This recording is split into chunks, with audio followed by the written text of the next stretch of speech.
जय श्री राम, जय बागेश्वर धाम, जय गुरु कृपा। बच्चों, पिछली पिछली बार हमने पढ़ा था कि नागपंचमी व्रत कैसे मनाया जाता है, उसकी कथा क्या है, श्री कृष्ण जन्माष्टमी, बहुला चतुर्थी के बारे में पढ़ा था। अब हम आज आगे के भाद्रपद के महीने के और आगे के त्योहारों के बारे में पढ़ेंगे। मेरे बाके बिहारी लाल, तू इतना न करियो सिंगार, नजर तो है लग जाएगी। जय श्री राम। भाद्रपद की कृष्ण नवमी को श्री गोगा नवमी या गोगा मेड़ी दर्शन के बारे में हम पढ़ेंगे। भाद्रपद श्री कृष्ण अष्टमी के दूसरे दिन की पुण्यतिथि नवमी ही श्री गोगा नवमी नाम से प्रसिद्ध है। इस तिथि को श्री जाहर वीर गोगा जी का जन्मोत्सव श्रद्धालु भक्तों द्वारा अपार भक्ति भाव से मनाया जाता है। इस अवसर पर बाबा जाहर वीर गोगा जी के भक्तगण अपने घरों में निज इष्ट देव की थान वेदी बनाकर अखंड ज्योत जागरण कराते हैं तथा परंपरागत अपने पुरोहित नाथ योगियों द्वारा डोरू सारंगी की ध्वनि के साथ जाहर वीर की सौरगाथा एवं जन्म कथा श्रवण करते हैं। इस प्रथा को जाहर वीर का ज्योत कथा जागरण कहा जाता है। प्रांतीय मान्यताओं के अनुसार श्री गोगा जी महाराज को जाहर वीर, गोगाल वीर, गोगा गर्भी एवं जाहर जहरी नाम से भी पुकारा जाता है। आपकी जन्मस्थली राजस्थान के चुरू जनपद में ददरेवा नाम से तथा पूजा स्थली समाधि मंदिर गोगा मेड़ी नाम से प्रसिद्ध है, जो तहसील भादरा जनपद गंगानगर के सन्निकट स्थित है। बाबा श्री की पूजा सामग्री में लौंग, जायफल, कर्पूर, गुग्गल और गोघृत विशेष रूप से प्रचलित है। श्री गोगा जी का शुभ वाहन नील वर्ण का घोड़ा रहा है। संभवतः इसी कारण बाबा के नीलाश्व को प्रसन्न करने की कामना से उनके भोग प्रसाद में हरी दूब एवं चने की दाल समर्पित की जाती है और चंदन चूरा बाबा की समाधि पर मला जाता है। श्री गोगा जी के प्रादुर्भाव की कथा नाथ संप्रदाय के योग पंथ से मिली हुई है। योगी गोरक्षनाथ ने ही आपकी माता बाछल को उनकी पूजा अर्चना तपस्या से प्रसन्न होकर प्रसाद रूप में अभिमंत्रित गुग्गल प्रदान किया था, जिसके प्रभाव से 5 बंध्या माताओं ने 5 पुत्रों को जन्म दिया था। क्रमशः महारानी बाछल से जाहरवीर गोगा जी, पुरोहितानी से नरसिंह पांडे, दासी से मज्जूवीर, महतरानी से रत्नावीर तथा बंध्या घोड़ी से नीलाश्ववीर का प्रादुर्भाव हुआ। ये पांचों वीर अपूर्व चमत्कारी तथा असाधारण व्यक्तित्वधारी थे। इन वीरों का सनातन धर्म एवं गोरक्षार्थ यवन राजाओं से संग्राम हुआ, जिसमें श्री गोगा जी एवं नीलाश्व को छोड़कर रत्ना एवं मज्जूवीर वीरगति को प्राप्त हुए। अंत में गुरु गोरक्षनाथ के योग मंत्र प्रभाव एवं प्रेरणा से प्रेरित होकर श्री जाहरवीर गोगा जी ने नीले घोड़े सहित धरती में जीवित समाधि लेकर अमर बलिदान की धर्म ध्वजा फहराई। समाधि के पश्चात वीर गोगा जी ने प्रकट होकर कितनी ही बार भक्तों की मनोकामनाएं पूर्ण की हैं और आज भी भक्तों की मान्यताओं एवं विश्वास के अनुसार वे प्रत्यक्ष अप्रत्यक्ष रूप से भक्तों का मार्गदर्शन करते हैं और उनके विश्वास को जगाते हैं। इसी कारण गोगा जी को प्रगट वीर कहा जाता है। बागड़ दर्शन एवं यात्रा।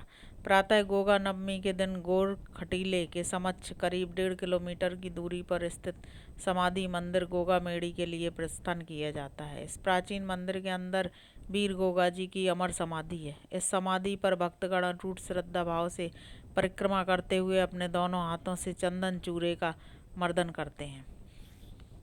यात्रा के पश्चात यात्रीगणों का निज निज नगरों में आगमन होता है। पुनः पतवारी पूजन के पश्चात वे गृह प्रवेश करते हैं तथा गीत मंगलादि और माता के छंदों का गायन वादन होता है। पास पड़ोस एवं गृह कुटुंबियों को प्रसाद वितरण कर एक दूसरे के गले मिलते हैं और अपने आप को कृतकृत एवं धन्य समझते हैं। अब है भाद्रपद कृष्ण द्वादशी को गोवत्स द्वादशी या बछवारस। भाद्रपद कृष्ण द्वादशी के दिन आता है। यह पर्व भी पुत्र की मंगल कामना के लिए किया जाता है। इसे पुत्रवती स्त्रियां करती हैं। इस पर्व पर गीली मिट्टी से गाय, बछड़ा, बाघ तथा बाघिन की मूर्तियां बनाकर पाटे पर रखी जाती हैं। यदि किसी के यहाँ गाय और बछड़े ना हो तो वह किसी दूसरे की गाय और बछड़े की पूजा करता है। यदि गांव में भी ना हो तो मिट्टी के बनाकर उनकी पूजा करता है। उस पर दही, भीगा हुआ बाजरा, आटा, घी आदि चढ़ाता है। रोली से तिलक करता है, चावल और दूध चढ़ाता है। फिर मोठ बाजरा पर रुपया रखकर बायना सास जी को देते हैं। इस दिन बाजरे की ठंडी रोटी खाते हैं। गाय का दही, दूध, गेहूँ और चावल नहीं खाए जाते। यह व्रत पुत्र होने के बाद ही किया जाता है। अपने कुंवारे लड़के की कमीज पर सांतिया बनाकर तथा पहनाकर कुएं को पूजा जाता है। इससे बच्चे के जीवन की रक्षा होती है और वह भूत प्रेत तथा नज़र के प्रकोप से बचा रहता है। बछवारस का उद्यापन, जिस साल लड़के का विवाह हो या लड़का पैदा हो तो उजमन किया जाता है।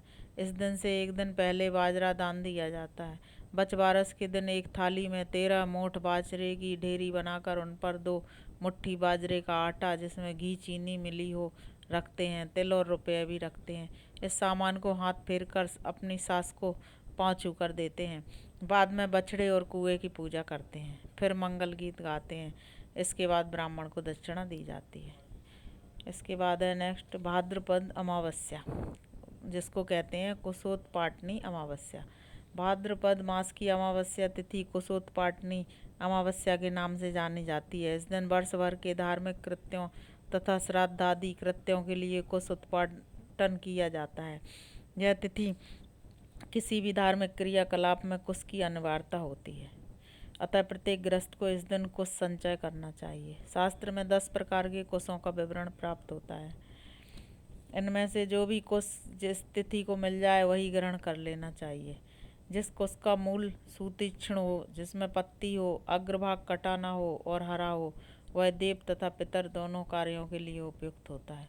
कुश उत्पादन के लिए इस तिथि को पूर्वाह्न में दर्भ स्थल पर जाकर पूर्व या उत्तराभिमुख बैठकर निम्न मंत्र पढ़ा जाता है और हुम फट कहकर दाहिने हाथ से एक बार में कुश उखाड़ी जाती है।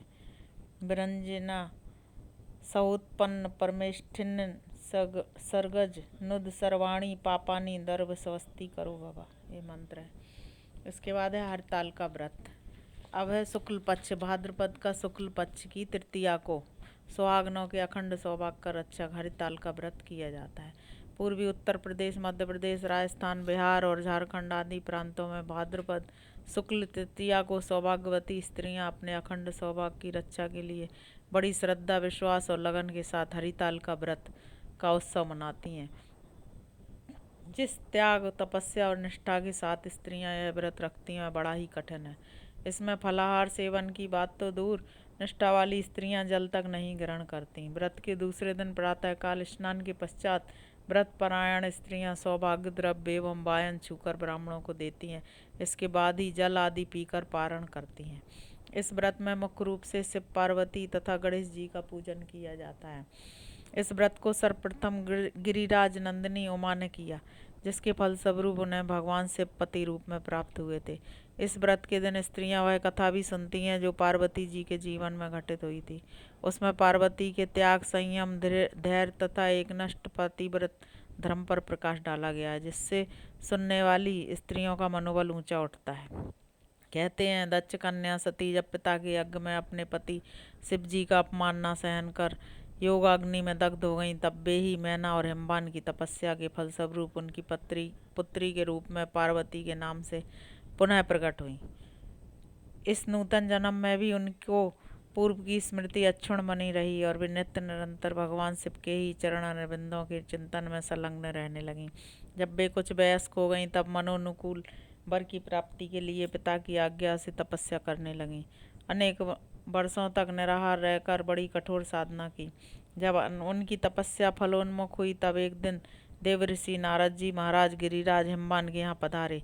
हिमवान ने अहोभाग्य माना और देव ऋषि की बड़ी श्रद्धा के साथ सपर्या की। कुशल क्षेम के पश्चात नारद जी ने कहा, भगवान विष्णु आपकी कन्या का वरण करना चाहते हैं। उन्होंने मेरे द्वारा यह संदेश कहलवाया है। इस संबंध में आपका जो विचार हो उससे मुझे अवगत कराएं। नारद जी ने अपनी ओर से भी इस प्रस्ताव का अनुमोदन कर दिया। हिमवान राजी हो गए, उन्होंने स्वीकृति दे दी। देवर्षि नारद पार्वती के पास जाकर बोले, उमे छोड़ो यह कठोर तपस्या, तुम्हें अपनी साधना का फल मिल गया। तुम्हारे पिता ने भगवान विष्णु के साथ तुम्हारा विवाह पक्का कर दिया है।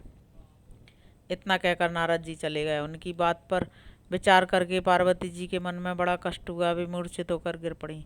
सखियों के उपचार से होश में आने पर उन्होंने उनसे अपना शिव विषयक अनुराग सूचित किया। सखियां बोलीं, तुम्हारे पिता तुम्हें लेवा जाने के लिए आते ही होंगे, जल्दी चलो हम किसी दूसरे गहन वन में जाकर छिप जाएं।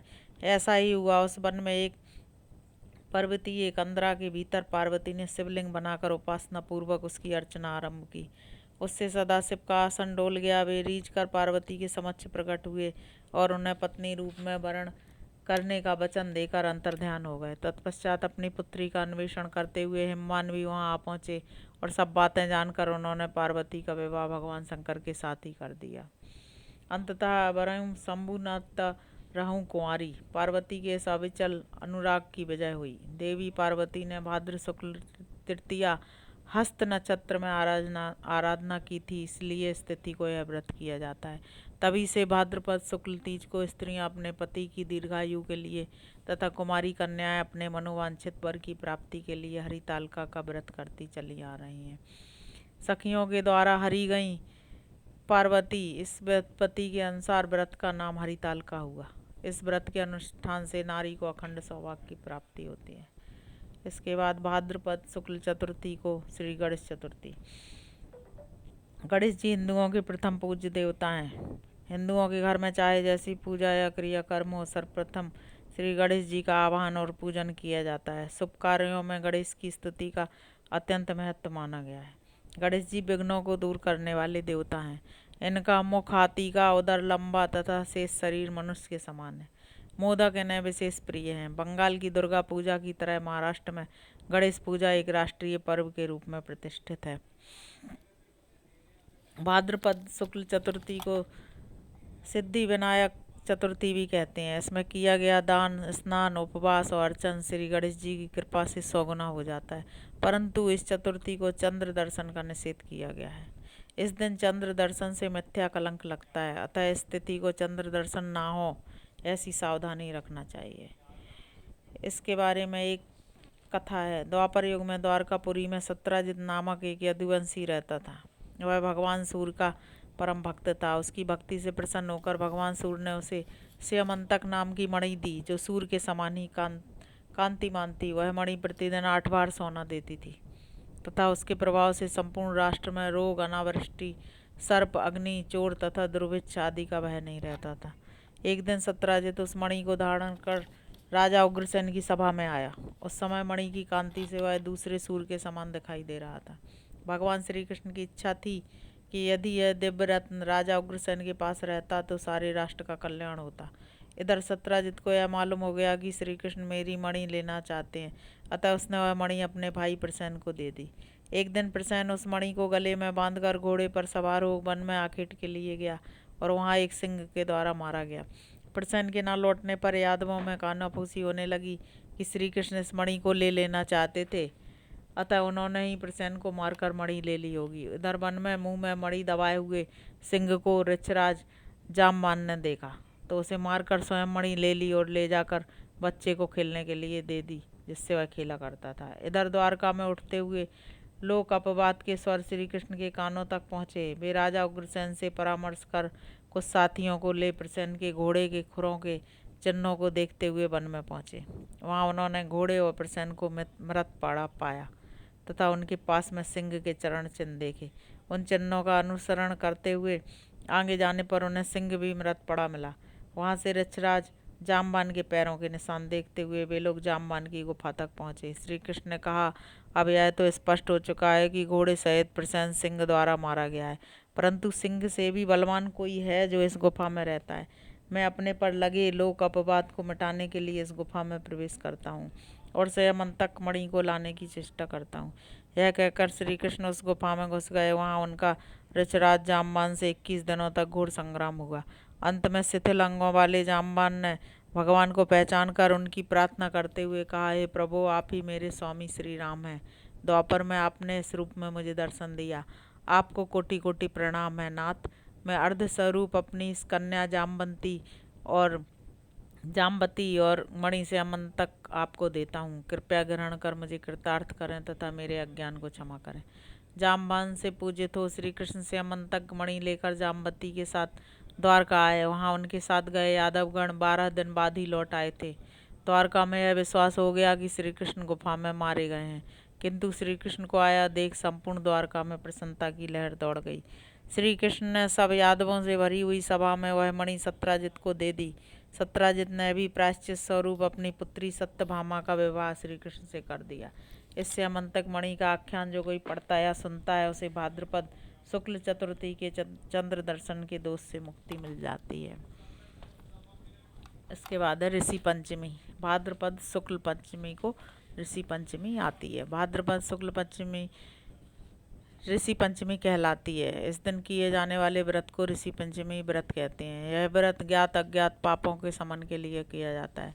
स्त्री पुरुष दोनों इस व्रत को करते हैं। स्त्रियों से रजस्वला अवस्था में घर के पात्र आदि का प्राय स्पर्श हो जाता है। इससे होने वाले पाप के शमन के लिए वे इस व्रत को करती हैं। इस व्रत में सप्त ऋषियों सहित अरुधंती का पूजन होता है, इसलिए इसे ऋषि पंचमी कहते हैं। इस दिन व्रती प्रातःकाल से मध्याह्न तक उपवास करता है। मध्याह्न के समय किसी नदी या तालाब पर जाता है। वहाँ अपामार्ग की दांतों से दांत साफ कर शरीर में मिट्टी लगाकर स्नान करता है। इसके बाद पंचगव्य का पान करता है। तदंतर घर आकर गोबर से पूजा का स्थान चौकोर लीपता है। अनेक रंगों से सर्वतोभद्र मंडल बनाकर उस पर मिट्टी अथवा तांबे का घट स्थापित कर उसे वस्त्र से वेष्टित कर उसके ऊपर तांबे अथवा मिट्टी के बर्तन में जौ भर कर रखता है। पंचरत्न, फूलगंध और अक्षत आदि से पूजन करता है।